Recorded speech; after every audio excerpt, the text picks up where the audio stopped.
Hey guys, my name is Alishia. I go by the name the CC, the Curved Christian, curved by the word, curved in design and curved to stand out.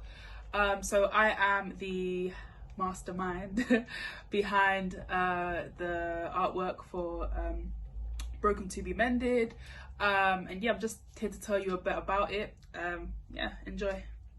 So my initial response to hearing Broken To Be Mended was the vision. I literally saw the vision, and I saw Darren's face, but it was shaped by elements of creation. His eyes were closed with a desert going across them. He wore a crown. But what was so amazing was that it wasn't like I just saw a picture. I actually saw it in the form of a drawing, and it was literally at that moment I knew this was the gasoline that we needed. This is the gasoline to the purpose of our friendship. And before I knew it, I had pen to paper.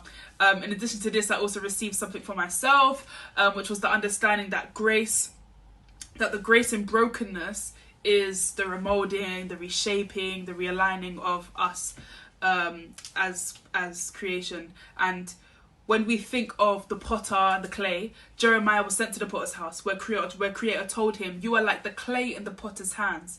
And this came from where the potter, had made a pot, but something was wrong with it, and then the potter used the same clay to then basically remold and create a whole new pot the way that he wanted. And then Jeremiah was given the statement from Elohim, "I am the potter preparing troubles for you and making plans against you."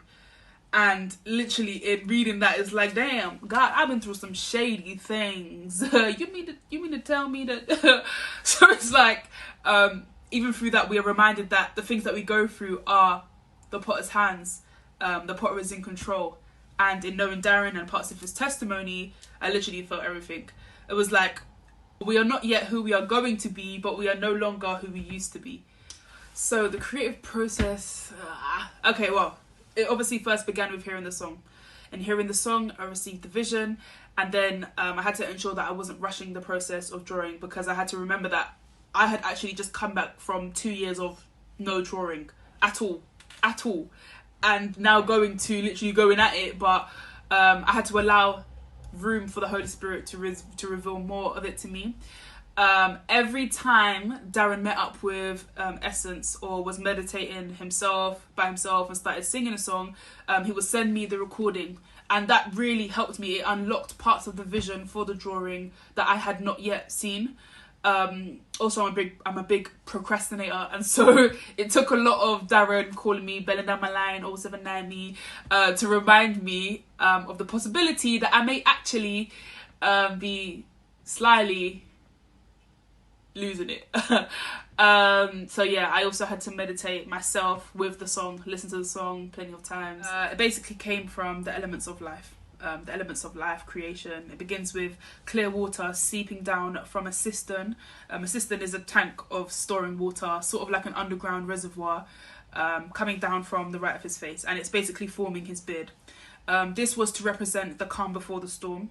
And then you can basically see on the right side of his face, these clear waters have become that storm. They've merged into a river, and then a wave, basically imitating the left of his beard, but also impersonating the beginning of the storm. And if you zoom into that wave, you can see that it's actually raining on a planted forest. So the planted forest is just here on his tash, and that is to represent his home, his crops. But you'll also notice that there is a forest just below his chin as well, which is, as a part of his beard, shows where he was. So these are basically the beginning of his trials, the beginning of his testimony, escaping an old life. And if you think about, even for yourself, when we go through a change, almost all of our past is being stripped and washed away. So, in order for us to change, we do a 180-degree turn away from our old ways and behaviours. And so the forest represents that. It represents the comfortability, that way of thinking, that way of living. Then if you look at his nose is actually it's supposed to be the beginning or the below of a mountain. Both nostrils are entries to a cave, showing the choices of life, the choices of paths that he was presented with. Will you be left back, drowned in comfortability, or will you take strides to growth and vulnerability? Both have trials, but one has a guide. And so his eyes are closed, and what I realized was that I couldn't see his eyes. So then I thought, oh, maybe his eyes were supposed to be closed. And that was when it was revealed to me that his eyes were to be closed to allow God to guide him. He now has a guide and is no longer in worry about the blind leading the blind, him. Both eyelids have suns, one bigger than the other, suggesting what something may look like to what it actually is, or to what it actually looks like to God. And this is also looking at the spirit of discernment and making itself known in his life. Although he's struggling in a secret place with yet another trial, being the thunder on his eyelids, the thunder and temptation, he keeps on trusting. The thunder is the shocks given as temptation to cause him to open his eyes and make his own decisions without God. So we know from Ephesians verse 6 that our shield of faith is to extinguish all the flaming arrows that the enemy keeps throwing at us. But also in Ephesians 2, we are shown that we are saved by grace through faith. We are not saved because we've done good. It's a gift from God that we are not saved by ourselves and our own goodness, because, you know, that basically takes God out of the equation again. So the clouds forming as his eyebrows, they basically show that the storm is still present. And that although he's now on this path, he still goes through that. The thorns on his forehead are to show that in our belief we are crucified and hated just as Christ was. And then you have the crown above that as mountains. So these mountains represent those that he has climbed and those that he is still climbing. And that as we get above the clouds, we become like eagles soaring. The peak of the mountain represents the silence, silence from the noise.